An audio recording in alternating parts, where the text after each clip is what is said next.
यासाठी शक्य होईल तेवढं आंबट दही वापरा, त्याने छानपैकी हे मुरतं.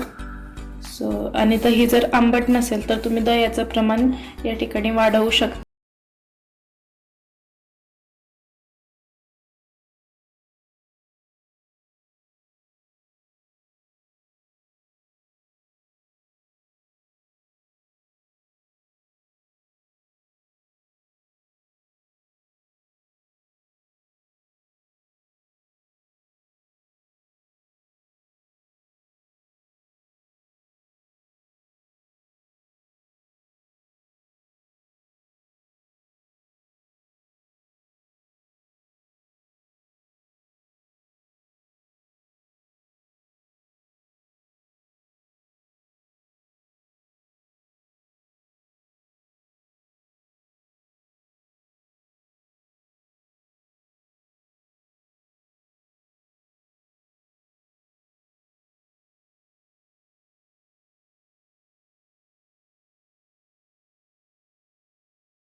एक कापड मी घेतलंय, याला ओलं केलंय आणि छान कडक असं पिळून घेतलेलं आहे. आता हा ओला कापड थोडा यावरती टाकायचा आहे आपल्याला आणि यावरती झाकण ठेवून आपल्याला कमीत कमी 2 ते 3 तास हे मुरू द्यायचं आहे. 5 ते 6 तास जर मुरू दिलं तर अजून छान फुलतील भटुरे, पण कमीत कमी 2 तासांसाठी आपल्याला हे मुरू द्यायचं आहे. आता या ठिकाणी मी 2 मीडियम साईजचे कांदे या प्रकारे कट करून घेतलेले आहेत. ते एका मिक्सरच्या जारमध्ये आपल्याला काढून घ्यायचे आहे. सोबतच 1 इंच अद्रकचा तुकडा आहे आणि 7 ते 8 लसणच्या पाकळ्या या ठिकाणी घेतलेल्या आहेत, त्या यामध्ये काढून घ्यायच्या आहेत. आणि आता अगदी पंजाबी स्टाईल कलर आणि चव येण्यासाठी त्यामध्ये एक सिक्रेट गोष्ट म्हणजे या ठिकाणी मी थोडेसे डाळिंबाचे दाणे घेतलेले आहेत. हे दाणे यामध्ये ॲड करायचे, त्याने टेक्स्चरही छान येतं आणि कलरही छान येतो आणि जी आंबट टँगी अशी चव येते ती या दाण्यांमुळे येते. आता पाणी न टाकता आपण हे मिक्सरला थोडं धरतरीत वाटून घ्यायचं आहे. तर अशा प्रकारचं हे थोडं जाडसर असं वाटण आपण या ठिकाणी तयार केलं आहे. फार बारीक पेस्ट करू नका, अगदी अर्धा मिनिटामध्ये हे तयार होतं. जास्त पातळ केलं तर ती प्रॉपर असं कोटिंग ते छोल्यांना येत नाही. थोडं पाणी वेगळं, ग्रेव्ही वेगळी आणि छोले वेगळे वाटतात, तर त्यासाठी थोडंसं दरदरीत असं आपल्याला हे वाटून घ्यायचं आहे. आता सर्वात आधी आपण पाणी उकळून घेणार आहोत. त्यासाठी 1 ग्लास पाणी मी या ठिकाणी घेतलं, त्यामध्ये 1 चमचा चहा पावडर टाकलेली आहे आणि आता हे पाणी आपल्याला उकळून घ्यायचं आहे, याने कलर छान येतो. आता इथे एक पॅन घेतलेला आहे मी, ते तापवून घेतलेलं आहे. त्यामध्ये 2 मोठे चमचे तेल आपल्याला यात ॲड करायचं आहे. आता तेल तापल्यानंतर त्यामध्ये अर्धा टीस्पून मोहरी तडतडू द्यायची आहे.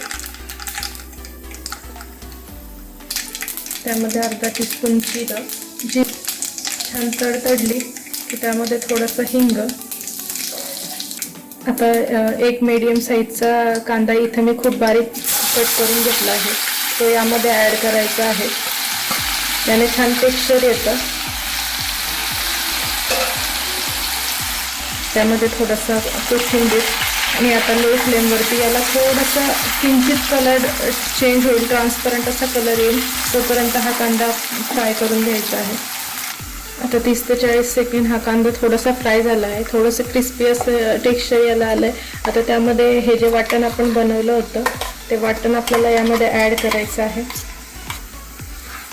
आता लो टू मीडियम फ्लेमवरती हा कांदा छानपैकी आपल्याला परतून घ्यायचा आहे या प्रकारे. आता सेम जारमध्ये हा एक मोठ्या साईजचा टोमॅटो चिरून घेतलेला आहे मी. तो टोमॅटो यामध्ये ॲड करायचा आहे. तुम्हाला जर जास्त आंबट भाजी आवडत असेल तर तुम्ही 2 टोमॅटो सुद्धा या ठिकाणी वापरू शकता. आणि आता हे सुद्धा आपण मिक्सरला थोडं वाटून घ्यायचं आहे. याला मध्ये मध्ये आपल्याला मिक्स करायचं आहे जेणेकरून ते खालून करपणार नाही. आता जवळपास 7 ते 8 मिनिट लो फ्लेमवरती हा कांदा परतून घेतलेला आहे आपण. छान गुलाबी असं कलर याला आलेला आहे, तुम्ही बघू शकत असाल. आता या स्टेजला यामध्ये ही जी आपण टोमॅटोची पेस्ट करून घेतली आहे ही पेस्ट यामध्ये ॲड करायची आहे. आणि आता हे यामध्ये मिक्स करून ही पुन्हा आपल्याला लो फ्लेमवरती छानपैकी याचा जो कच्चापणा आहे तर तो कमी होईपर्यंत आणि छान पाणी जोपर्यंत तेल मसाला सोडत नाही छान तोपर्यंत आपल्याला हे होऊन जाईल. आता पुन्हा 4-1 मिनिट आपण लो फ्लेमवरती हा मसाला परतून घेतला आहे. तुम्ही बघू शकत असाल की छान क्रिस्पी असा दिसतो आहे आणि तेलही यामध्ये छानपैकी सुटलेलं आहे. आता या स्टेजला गॅसची फ्लेम एकदम लो करायची आहे आणि आता त्यामध्ये थोडीशी हळद, या ठिकाणी 1 टीस्पून लाल मिरची, 1 टीस्पून धण्याची पूड हे मिक्स करून घ्यायचं आहे आपल्याला. या ठिकाणी तिखटाचं प्रमाण तुम्ही कमी जास्त करू शकता. जर तुमच्याकडे काश्मीरी रेड पावडर असेल तर छान आहे, त्याने कलरही छान येतो. आणि या ठिकाणी मी हा जो मार्केटमध्ये आयता छोला मसाला मिळतो तो छोले मसाला यामध्ये ॲड करते आहे 1 टीस्पून आणि तो मिक्स करून घ्यायचा आहे. हा नसेल तर तुम्ही नॉर्मल कुठलाही किचन मध्ये जो गरम मसाला आपण वापरतो तो गरम मसाला यामध्ये ॲड करू शकता. आता लो फ्लेमवरती आपल्याला 1 मिनिटभर हे छान परतून घ्यायचं आहे. आता 1 मिनिटभर आपण हे मसाले या ठिकाणी परतून घेतलेले आहेत. आता या ठिकाणी मी पाव टीस्पून साखर यामध्ये ॲड करते आहे. साखरेने सर्व मसाल्यांचे फ्लेवर हे छानपैकी एनहान्स होतात, छान फ्लेवर येतात त्याला. आणि शिवाय आपण यामध्ये टोमॅटो यूज करतोय, नंतर डाळिंबाचे दाणे यूज केले त्यामुळे त्याला एक टँगी फ्लेवर येतो. त्याला हा थोडा बॅलन्स करतो त्यामुळे टेस्ट छान येते. सो मी या ठिकाणी थोडीशी साखर ॲड केली आहे. आता हे सर्व जिन्नस छान मिक्स केल्यानंतर आता हे जे आपण छोले बॉईल करून घेतलेले आहेत तर ते थोडे गार झालेले आहेत, तुम्ही बघत असाल छानपैकी शिजलेले आहेत हे. तर आता या स्टेजला आपण हे छोले यामध्ये ॲड करणार आहोत. आता हे थोडं मिक्स करून घ्यायचं आहे अशा प्रकारे. आता हे जोपर्यंत फार जास्त गरम होत नाही ते त्या स्टेजला आपण एका स्मॅशरच्या साहाय्याने अगदी थोडे थोडे याला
चिरलेलं आहे ते सुद्धा ॲड करायचं आहे. एक तेजपत्ता आहे, तो तेजपत्ता या ठिकाणी मी 3 हिरव्या मिरच्या घेतलेल्या आहेत बारीक, त्या या ठिकाणी ॲड करायच्या आहेत. याला थोडंसं फ्राय होऊ द्यायचं आहे. आता यामध्ये थोडंसं हिंग आपण ॲड करणार आहोत. याला मिक्स करायचं आहे आणि थोडंसं फ्राय होऊ द्यायचं आहे आपल्याला. आता थोडंसं फ्राय झाल्यानंतर 2 लाल मिरच्या इथं मी घेतलेल्या आहेत, त्या ॲड करायच्या आहेत. आता आपण गॅस बंद करून द्यायचा आहे. त्यामध्ये थोडंसं कोथिंबीर, चिमूटभर मीठ हे मिक्स करायचं आहे.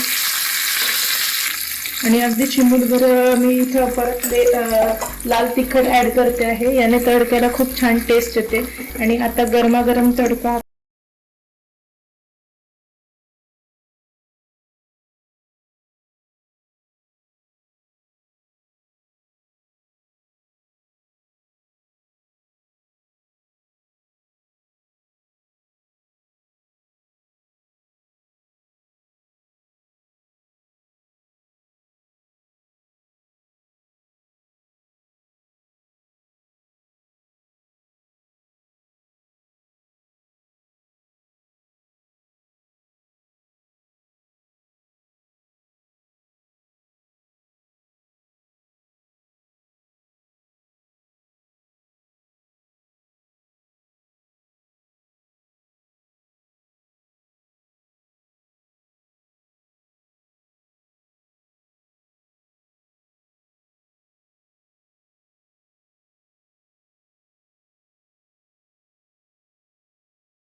परफेक्ट अशी जशी पंजाबमध्ये किंवा रेस्टॉरंटमध्ये प्रॉपर अशी ही भाजी मिळते तशी ही भाजी झालेली आहे या ठिकाणी. आणि भटुरे सुद्धा छान टम्म फुगलेले आहेत. सोबतच आपण रायत्याची सुद्धा रेसिपी बघितली आहे. सो नक्की ट्राय करून बघा. हा रायता तुम्ही कुठल्याही राईसच्या रेसिपी सोबत किंवा कुठल्याही ग्रेव्ही रेसिपी सोबत खाऊन बघा, खूप छान लागतो.